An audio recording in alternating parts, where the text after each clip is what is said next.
Good evening. A wild scene off the East Freeway tonight when police opened fire on a man driving a stolen car. Investigators are still on the scene tonight. Brett Buffington is there. Brett, police say this guy made the wrong move.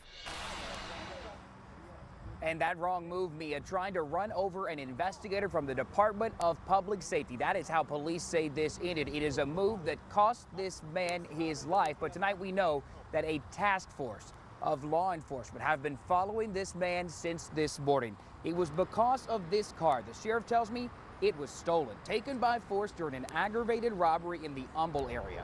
Someone told the cops about the man who took it, and investigators tracked him down. They were following that man today, who also had a friend in the car with him. That's when a team of public safety investigators and sheriff's deputies tried to block that stolen car in at this east side intersection. That ended with one deputy and two of the investigators shooting the man. But listen to this. The sheriff says this guy could have been on a crime spree. Our understanding that there's at least two more aggravated robberies, not auto thefts, aggravated robberies that had occurred over the span of at least 2 days. So there may have been some type of crime spree going on. We don't know if it was limited just to this individual here. There may have been others. That will be part of the follow-up investigation. But our initial information is this was taken an aggravated robbery, and at least two other cases that there's a possible linkage to this vehicle and possibly to this individual.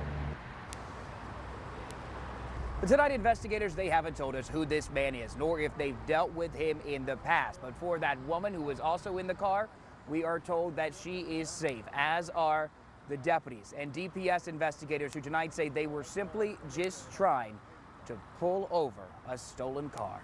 We are live on the east side tonight. Brett Buffington, KHOU 11 News.